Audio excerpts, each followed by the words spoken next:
The stress of thought is greater than the pain of action. Oftentimes, there are things that are looming on our horizons that are very stressful. Maybe that's a call that we need to make, a big inbox of messages that are piling up, a person we need to let go of, a difficult call that we need to make, or any sort of tough conversation, or maybe just a pile of work that's ahead. The stress of waiting and thinking about that is always greater than the pain of actually doing it. Now, this is manifested for me many times over the past 12 months. Today it manifested a little bit, but one of my mentors was telling me a situation that he was going through that really just like put this into perspective, because I was stressing about like answering some messages that were piling up and handling some tasks that were piling up, and this dude just made a huge move. So we'll touch on that in a second. But today is January 11th. It is Sunday. It is 8:29 p.m. and I can see really good because I just got my new glasses shipped in today, and I put these things on today, and I was like, wow, I don't know how I've been functioning without proper glasses on. I'm getting pretty blind. Only one of my eyes is at 20/40, which is like the legal limit to drive. So next year when I get my prescription, will probably be have to wear glasses when driving. But either way, woke up at 7:45 today, had a great night's sleep from about 9:45 to 7:45. Sundays are the days where I like to hibernate. If there's not a ridiculous amount of work that needs to get done, I will just let myself sleep until however long is needed. So that was good. And it was much needed because it's 8:30. I've barely been up for 12 hours. I'm already yawning and getting ready for bed right now. Long week, and going to be an even longer one upcoming. So we need to get as much sleep as we can when we can.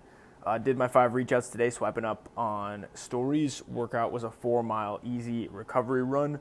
Deep work was panging around a little bit in the morning. Did some event prep for the acquisition.com scaling workshop. So basically just printed off basically our offer stack, revenue questions, constraints that I believe to be the case, and team and fulfillment goals, best guess at constraint, and specific questions that I have. I even printed off like a org chart where I think the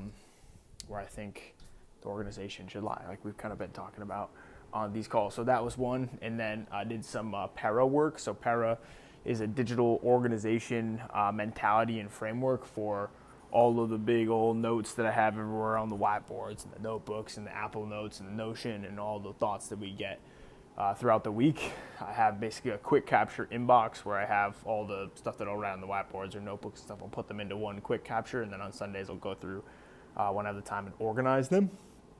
Organize them using the PARA framework. PARA stands for projects, areas, resources, and archives. Basically organizing your knowledge and notes based off of action and like overall actionability, like how much, often, and of importance you'll be using them.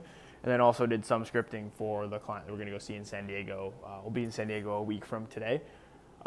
This week's going to be big with travel. Tomorrow I plan on waking up around 3 so I can get some deep work in before our calls. Calls start at 8:30. I'll be on calls pretty much nonstop until 5:30. Then we'll knock out tasks, pack, and then Tuesday we're leaving. Flight's at 8 something. I'll have to look at the ticket. But we have a workout tomorrow morning, a workout Tuesday morning. Fly to Los Angeles, and then that same night fly to Vegas. Go to the workshop for 2 days, so these videos will probably be juicy over the next couple days. Fly back for 1 day, and then fly to San Diego, so it's important we get all the scripting done before then. So I'll be waking up super early tomorrow to be handling a lot of that. And then, so basically I tested something out today where like I'm a chronic perfectionist where I want to make sure that everything's done perfectly or not done at all. And it actually has been to my detriment on many occasions. So I was talking with one of my mentors who recently just acquired another company, paid multi-million dollars to acquire another bigger firm, and he had to fire the guy that ran the firm. So that was like a really wow, that's a hard conversation. But he thought of it, confirmed it with advisors, realized that was the thing to do, and then just did it. Didn't just think and oh, how is this going to go? And just let it ruminate. It was just boom, done. Had to happen.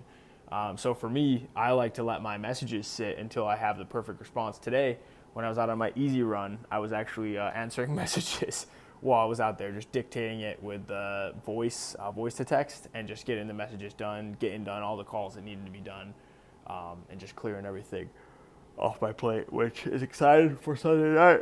Everything's done. We're ready to attack the week tomorrow. We'll be up very early. And we'll have a packed day, and then another packed day, and then another packed day, and then another packed day. That's how it's going to be done. We've got big plans in terms of the org chart. Not necessarily, I wouldn't say like restructuring, but making a lot of positive changes in terms of like organizational structure, team structure, meeting cadences, KPIs. I have more direction on that than I ever had. And I think that's going to be a really strong unlock for us going into 2026. So that being said, wrap up here, and we'll see you tomorrow. Peace.